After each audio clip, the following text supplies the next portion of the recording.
Well, I'm pretty, there's not anything that I'm not excited about because it's kind of, I think we're a pretty consumer driven business. So it's sort of whether or not I'm excited is kind of irrelevant, right? If families want it and I don't provide it, or we don't provide it, I should say, then we don't really have if we say we're only going to serve Catholic families who choose burial, we'll have some families, but we won't be able to stay open year round, So I have been pretty excited about Aquamation. We don't have a machine.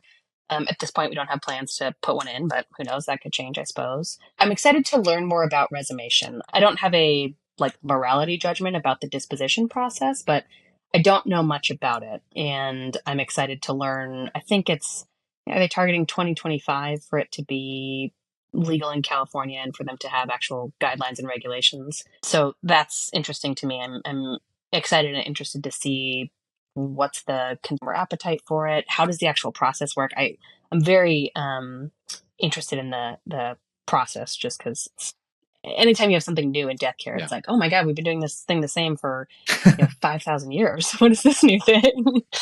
Well, what's interesting in your area that you serve, there is a natural burial cemetery, right? It's ours. It's yours. Okay, so it is yours. Yeah. So I imagine that it's. I mean, I'm not saying that it's the same, but I'm imagining that it's more similar to that type of disposition. The process is similar, right? I mean, you are essentially decomposing a body or breaking down a body but it's sped up. It's like, I don't know, is there pressure? Is there heat? I don't actually know how it works. And if this information is all available, I just haven't done a lot of research there. What I always say is I like to find the cracks in a process, right? So on burials, on cremations, there are just things that can go wrong and sometimes do go wrong. And we know what those are now. We try our best to, mitigate and handle, or as they come up, respond very quickly. And I'm curious to know, in that particular form of disposition, what are those things? Is it similar to, a mausoleum that wasn't sealed well and you've got odors? Is it similar to, I don't know what it is, but, and not to poke holes in or to go, I told you so, this is a terrible form of disposition. I think it's great if consumers think it's great. I tend to make decisions in my life that are, I would say, eco-friendly. So I am interested in it from a personal perspective as well.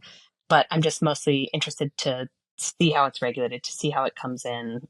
No one's got a crystal ball, but I think probably we're going to start seeing death rates decrease a little bit. We had a sort of very big couple years, particularly in Southern California, I assume across the board nationally.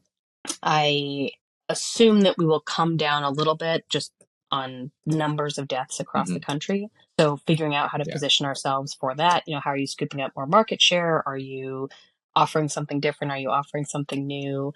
Yeah, I think those are the ones that are. We're seeing that a lot from our customers. The percentages are down. I know we've talked to Barbara at Cana, and her data has shown that in the past 3 years, there were in excess of 1 million deaths extra that were probably going to happen over the next 5 to 10 years, right? So they just happened earlier. And so there's going to be a lull in the next 5 years or so of a missing, 1 to 1.5 million deaths. So it's going to be felt across the board. But, we've also seen that I feel like we are in a different place in death care too.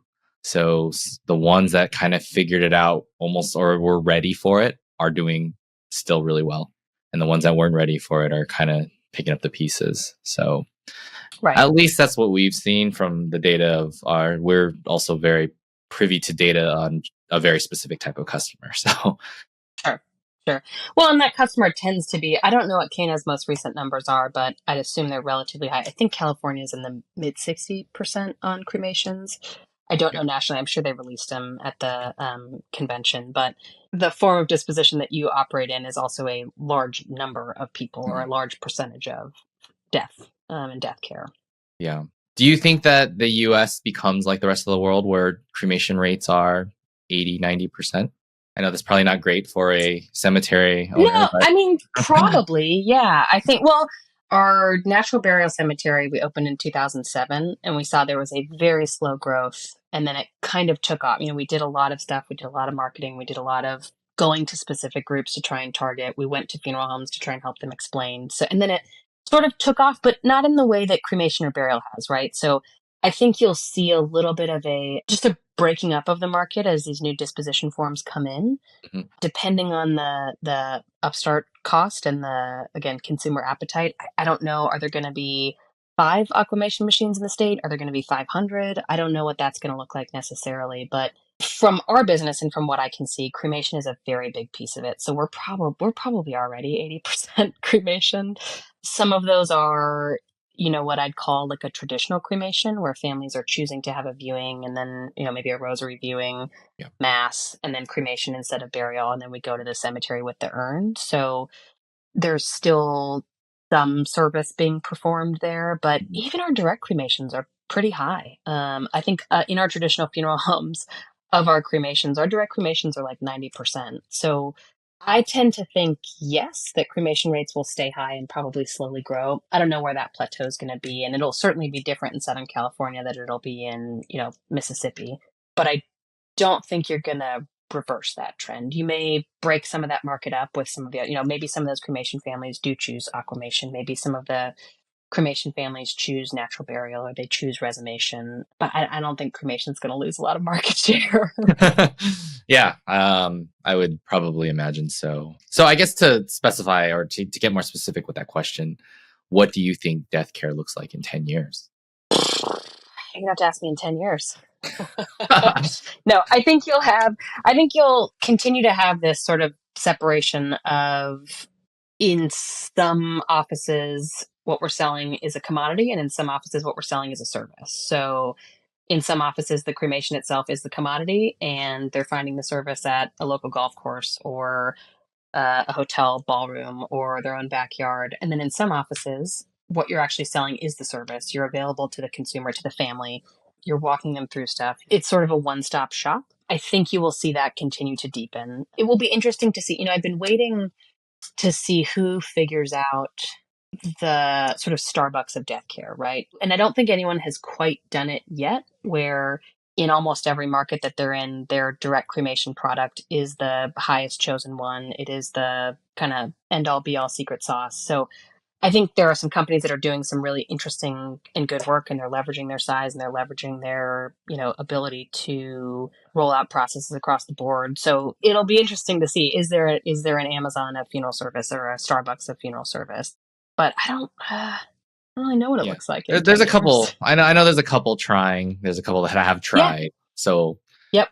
we'll see where that goes. And that's a hard job too, as Will and I were talking about. It's there is always going to be a smaller 1, 2, 3 person show who is just more flexible, who can change their prices quicker, who can, respond to market needs a little bit faster, who can get Yeah. into every hospice before those big national brands can. But at some point, again, does it become Amazon? I mean, I don't you've got 2 kids, I've got 3 kids. How often am I going to a local sports store versus ordering cleats on Amazon? Is death care the same? So we'll see. It's a very, I'd say that's a hot topic, or I'd say that's a hot take. Yeah, Yeah, I think a lot would be afraid to hear the word commodity in death care, but I think so. I think that's fair. I mean, I don't necessarily think that from my perspective it's a commodity, but I think as a person managing a business, you have to look at it and go, okay, if of our cremations, 90% are direct cremations, really what are we offering that's different than an online cremation company? And we've had to dig into that in our traditional funeral homes. What is it that we're doing? We're willing to be more responsive. We're willing to call and take that information. We're willing to drive over to their house to get the arrangements done. We have to figure out where that value lies. And then it's not a commodity anymore. mhm. But if you're just selling, if the direct cremation that you're selling in your funeral home for twice the cost is the same direct cremation that you're selling in your online company, or God forbid, your competitor is selling in their online company, is it not a commodity?